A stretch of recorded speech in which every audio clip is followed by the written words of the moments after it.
we are starting with what are the signs and things that you should look out for when your car is doing overheating. When the car is overheating, what are the things that you need to look out for to ensure that your car does not overheat?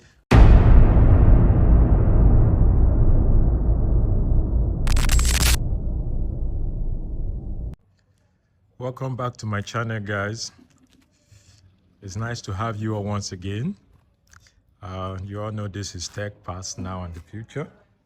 And let me start by saying thank you to every single one of you for making this channel a success. As of the time of this video, we've gotten to 1,500 subscribers. And it couldn't have been possible without the individual help of each and every one of you. So I want to say thank you. I want to say I'm grateful, and let's keep it going. The goal, like I said, is 2,000 subscribers by the end of December. But if we can make it 2005, I'll be very much appreciated. I'll be very, very grateful and always in your debt. And for those of you that have not subscribed, please subscribe, like my videos, turn on your bell notification so you'll be among the first to get notified whenever I drop my videos. You know, on this channel, we talk everything about tech, anything that has to do with tech, and majorly automobile. This is automobile channel. And this morning, you guys must be wondering why I'm here this morning. It's not just doing reviews of cars. I also want to be doing other things that has to do with just cars itself, giving you things you should look out for in your vehicles that could be a sign of issues that you should take note of when you are having your car is developing one or two issues. So today we are starting with what are the signs and things that you should look out for when your car is doing overheating. When the car is overheating, what are the things that you need to look out for to ensure that your car does not overheat? So we are going to be using my vehicle here. This is my Lexus. Don't mind the dust. Harmattan just started, so it was washed, but Harmattan. So let me open the hood. Let me pop up the hood. So we're going to be starting by looking at the engine. Then I'll be explaining in depth what are the things that you should look out for when to know that your car is actually causing overheating. Now, the essence of having a vehicle, let me take off those covers. I'm trying to take them out so that you see the engine. The beautiful thing is that since I bought this car, no mechanic has touched this engine. Look at it. This was the vehicle I was talking about in one of my videos that I was reviewing. No mechanic has touched this engine. This is the 2008 IS250 and all-wheel drive. And since I bought it in September 2016, this vehicle has been true to his words. Nothing to fix, everything in perfect condition. You can see it. Nobody has done anything on this particular vehicle. So back to what we were saying. What are the things you should look out for when cars start doing overheating? Three main things cause overheating in your vehicle. Three main things, and we are going to discuss them today. And for the ones that will be not able to see, I'm going to put the picture of it in the video so that you see them, so that you understand them. So let's take it one at a time so that we start educating ourselves. So the first one we are going to look at is the fan. Call it the fan. Look at it. This is the fan. You can see me rubbing my hand against it. I'm still going to put the picture, but that's the fan. You see there are two segments. This is one directly in front of the engine, and this is the other one. Just a moment, let me remove this. You can see the other one. This is the other section. So this is the second one. You see, this one is responsible. This particular one is responsible for the AC section. That's the fan that controls the AC. Why this particular one, you see it. Let me spin it so that you see it. You see this particular one that is spinning. Let me spin it. Just a moment, guys. You can see that particular fan is the one that is controlling the engine. Now, the essence of this fan in question is to ensure that this particular engine here, this engine is regulated to a particular degree, because if this engine keeps heating up without it being cooling down, there will be an issue where you start seeing, let me show you. Let's start up the vehicle. Because in the vehicle here, you have, I'm not starting it, I'm just going to show you. So let me just show you. You can see it here. I just on the ignition, but I didn't start the car. You can see this is the gauge for the temperature. You can see it. This is the gauge for the temperature, where you are seeing C. See, this is C, and this is high. C means cool. H means high. While middle, where you see this middle stuff, means the regulation, the medium. So this indicator here, no matter the circumstances, must not go beyond this indicator, the indicator in the middle. The essence is that it helps regulate. There is a sensor which this knob is connected to that regulates the temperature of the vehicle. And three things controls those knobs. So, for example, now, if you start up your car, you see that as the car is going gradually, this pin will be increasing, but it will get to a particular spot where it will stop there, because those three things, which is one, has to be the fan of the engine, the fan that comes with the car. And let's stick with the fan first. So assuming the fan is not working properly, that particular fan, let's go back to the engine. Assuming that particular fan is not working properly, let's say this one, you see it spinning. You see it spinning. This particular one is the one controlling the engine.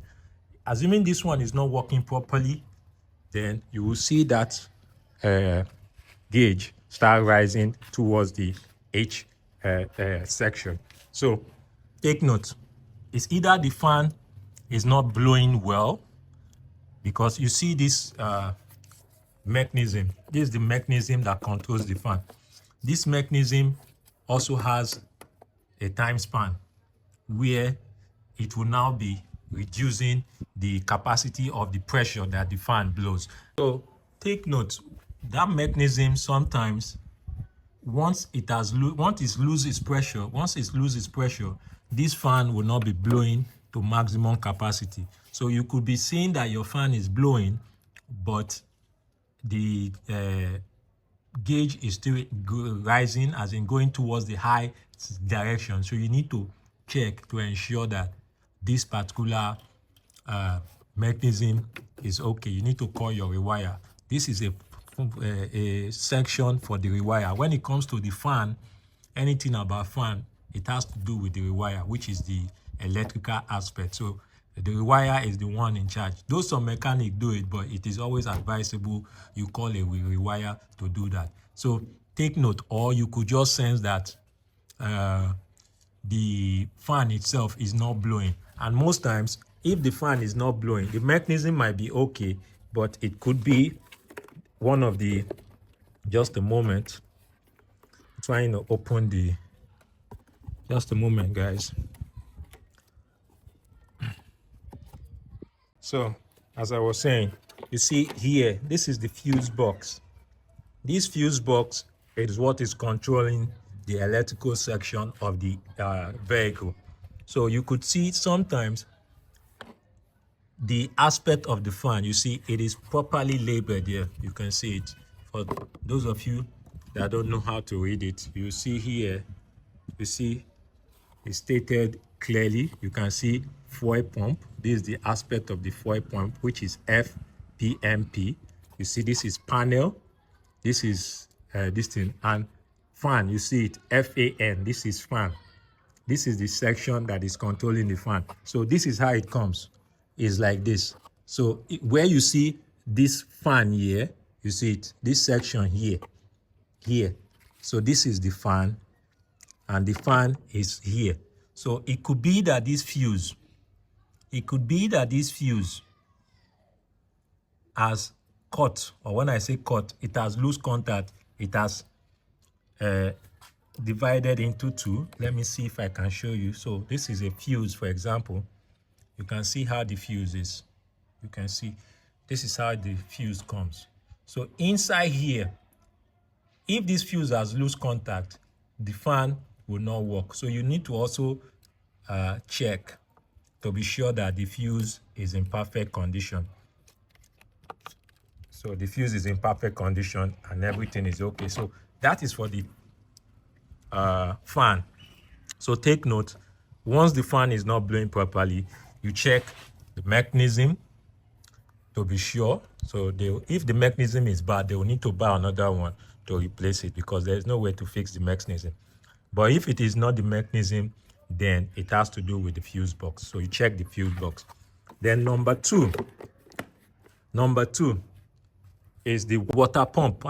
It's called the water pump. The water pump is what enables water to go from the radiator. So this is the radiator here. See, this is the top of the radiator. I'll put the picture in the video so that you see the radiator. So this is the radiator. Now you can see this radiator is another thing that helps cool this AC, cool this engine. So let me just put water in it so that you see what I mean. Just a moment. This radiator, like I said, I'll show you the picture. You must ensure that there is enough water. This one is coolant. My car uses coolant. This is the coolant. You can see this is the coolant, but the coolant has exhausted, but I can mix it up with water because I've already added coolant. So you can see me adding water to it. So there is a fuel pump. You can see it's already filled up because there is enough water, coolant and water in it already. So you must ensure it's properly gauged. Now, the essence of this water is to help cool the engine also. And there is a, what's it called? Water pump. The water pump, I will show you the picture. Every car has a different type of water pump, but the function of the water pump is to help ensure that the water circulates through the section of the engine to ensure that the engine does not overheat. And this water is stored in the radiator. So you can see the radiator. You can see this pipe now is what is bringing water. Look at the radiator. This is the radiator. It's tied to the fan. See the radiator.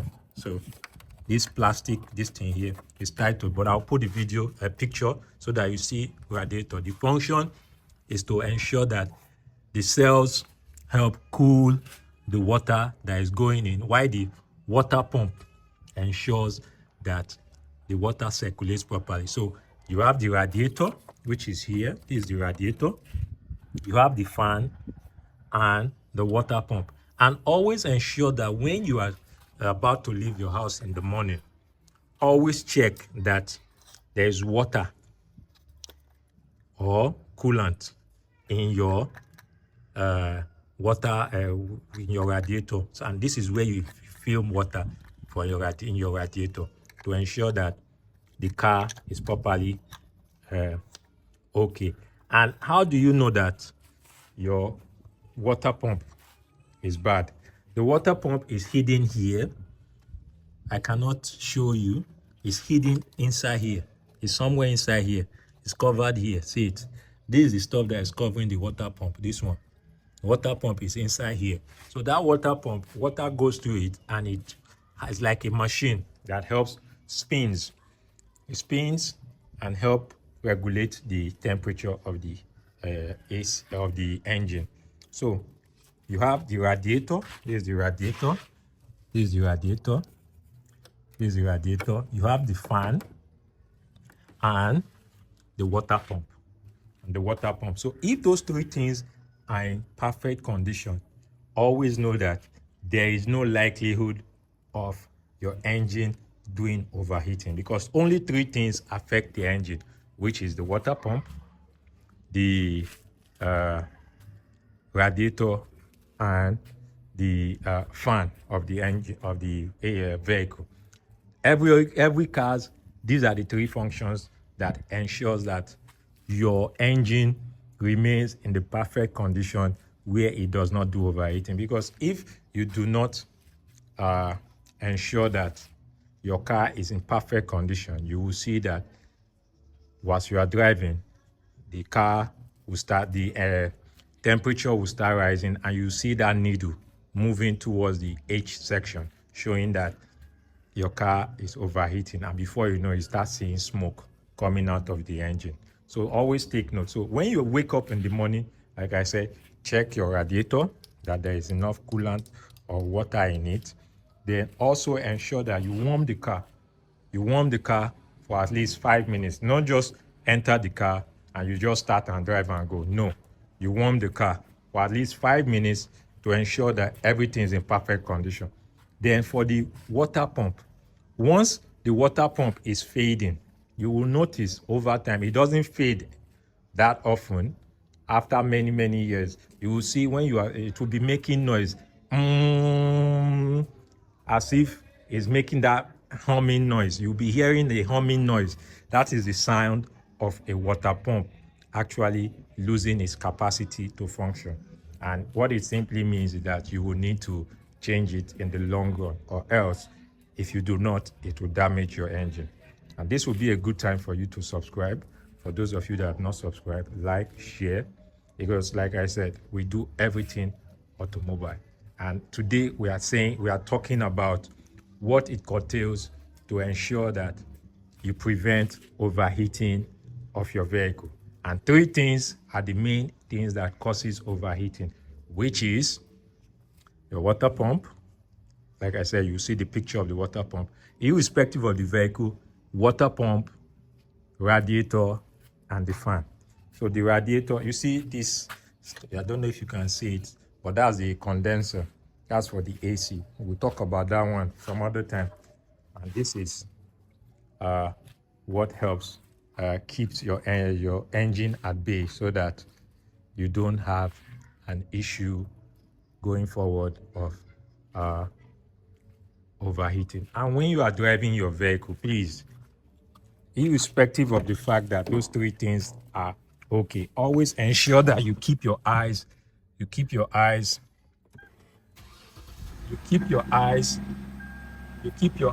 on this meter, to ensure that it does not go beyond the what's it called, the temperature line. So you see, that's the maximum. It must not go beyond that, because if everything is in perfect condition, it must not go beyond that. And also know that while all those three things might be okay as you are driving, the fuse for the fan can just cut off, and because of that you might think the fan is having issues. So you also need to check, just like I showed you in the fuse box section. This is the fuse box section. It's always labeled. It's labeled, giving you ideas of what each fuse represents. So take note. So remember, your car is just a machine.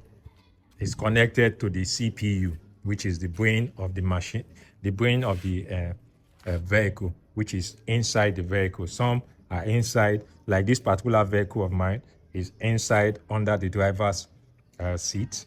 Why for other cars, like some Toyotas, you see the brain box at this side here.